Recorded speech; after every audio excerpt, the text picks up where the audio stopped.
Welcome to Lesson 8, Getting to Know Layers.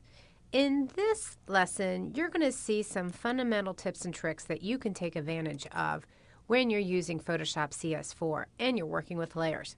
Layers are used to create composites, retouch items.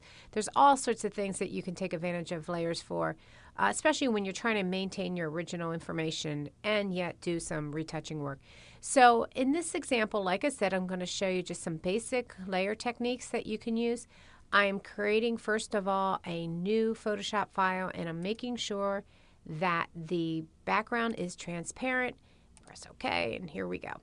Now, first of all, here's my layers panel, and it's got all sorts of things in here that I'll just review quickly as we go through.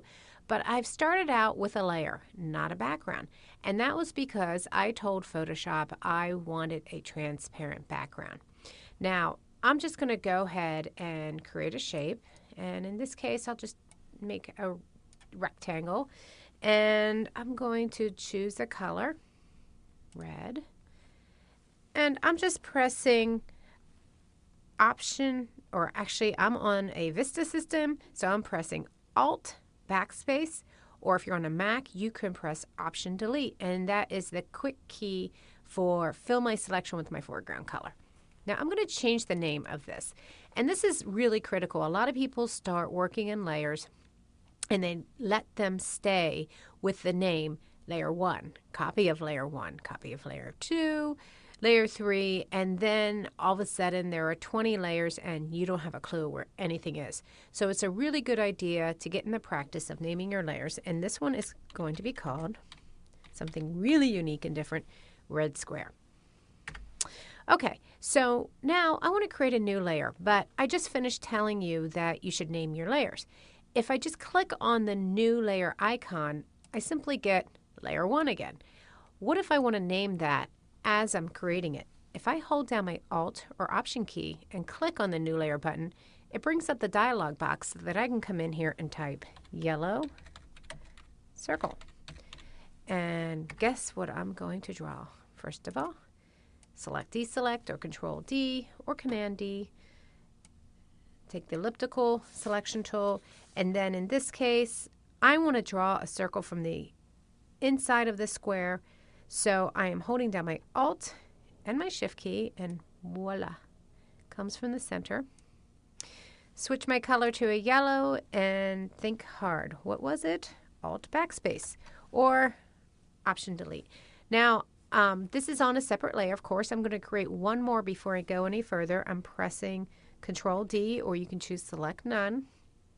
I'm going to create a third layer, and this one is called Green Square. And by the way, if it helps, you can help identify layers by also applying a color to them, and you'll see that appears off to the left.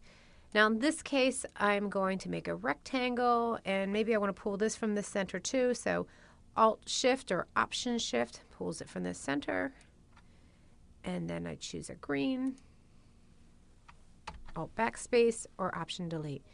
Now I'm going to make sure I deselect. Another big issue. Sure, you can understand how to use layers, but what if you need to start moving these around? Now, I'm taking my Move tool, and I want to move the red square. Boop, oops. You know, I just had this selected, and I forgot. Oh, by the way, I misspelled that. Unfortunately, the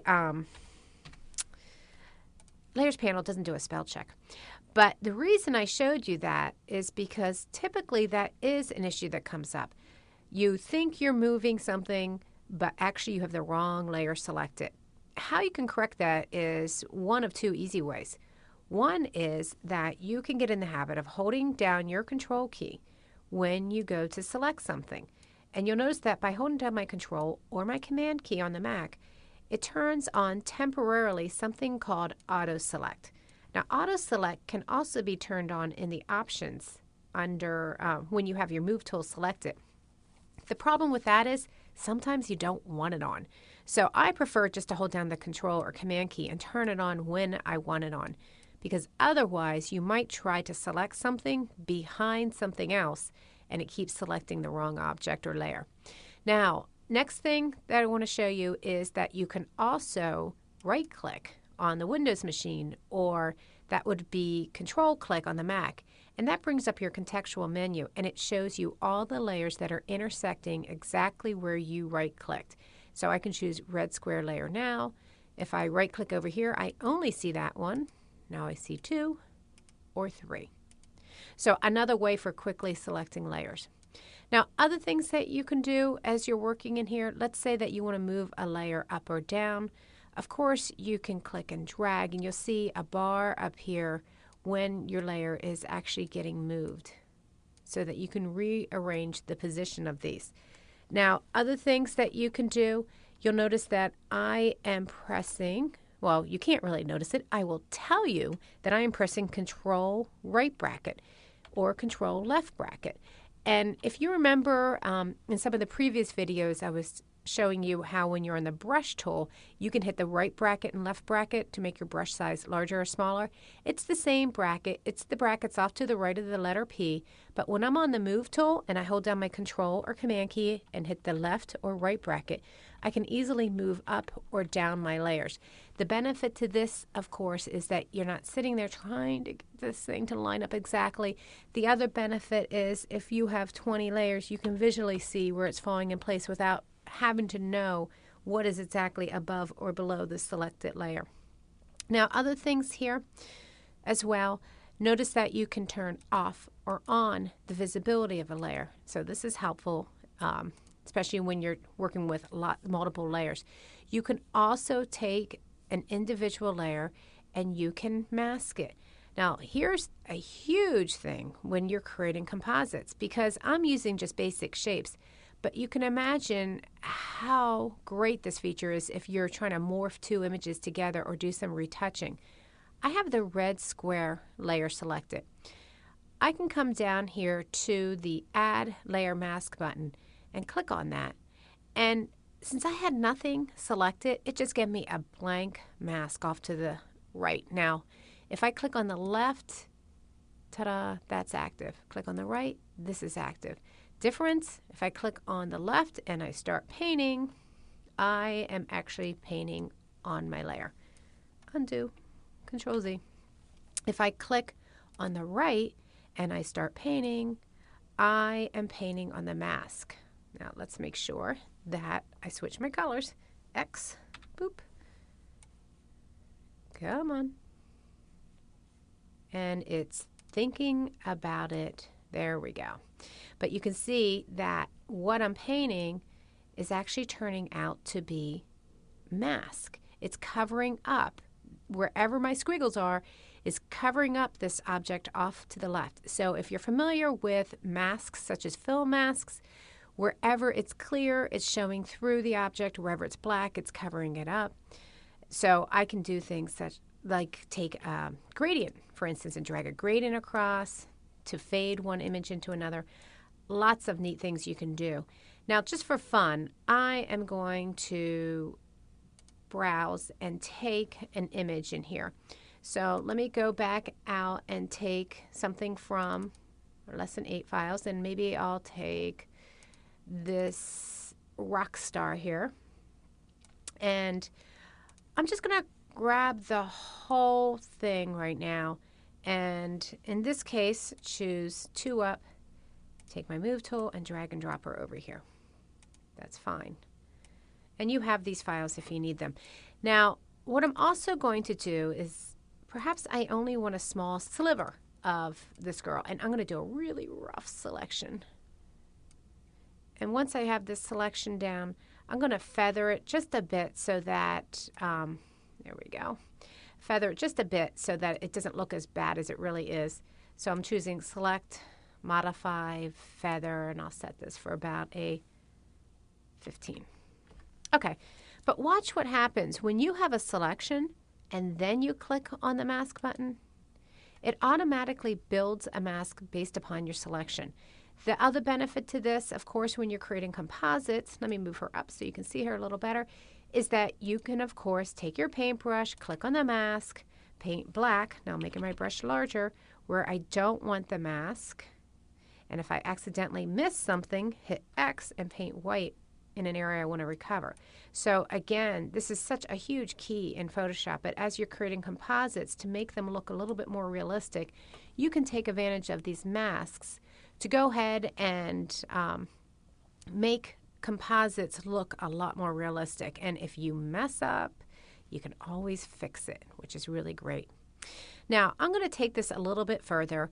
I'm going to duplicate this red square layer, and I can do that either by dragging it down to the dog-eared document. I can also do that by simply taking my Move tool and holding down my Alt key and dragging it. So I'll duplicate the green square just for a moment here so you can see that. Hold down my Alt key, 2 arrows appear, and now I have 2. One's called green square copy, and one's called green square. Now I'm going to just throw that out, and I am now going to take the red square, but this time I'm going to hold down the Alt key as I drag it down to the new layer, and now it gives me the opportunity to name this. So I'm going to call this red square top because it's going to end up on the top. And when you create a new layer, it typically does end up on the top of the stack of whatever was last active. If you want to select a new layer and put it on the bottom, you simply select the layer that you want it underneath, and you can hold down your Control or Command key, and it puts it underneath. And of course, you can add the Alt key to that as well. Now, I'm going to take this particular layer, and I'm going to go up and tell it to lock the transparency, just to show you something. And I'm going to turn the visibility off on this one. Notice that I can take my paintbrush now, and I'm going to go back, press D to go to default, and wherever I paint, I can't get out of the lines because preserve transparency essentially says, hey, wherever it's transparent, stay transparent. So I could even come in here and do, just to show you the menu, edit fill, say fill normal, normally with my black, okay, and I didn't have to do any selection in order to do that. Now let's say that I've actually created this red square out of several layers and I want to consolidate them a little bit. I can also group my layers, and I'm going to go ahead and select both of these layers, and here's the key. If you want to start organizing your layers into separate folders, have them selected ahead of time and then choose New Group from Layers. I see a lot of people create a new group, and that creates an empty folder, and then they have to drag their layers into it, and then they get all out of order. If I choose New Group from Layers, it neatly packages my layers up. Red square, see if I can spell it right this time, and voila, they're tucked away. So lots of things you can do with layers. Don't forget, you work in layers and you work in the Creative Suite applications. You can keep your files in layers so that you can go back and edit them at any time. And also, if you do need to save out your file in any other form, perhaps you're going to a non-Creative Suite application, you may have to choose to flatten your image. And if you've got space, try to keep your original so you can go back and make editing changes on it.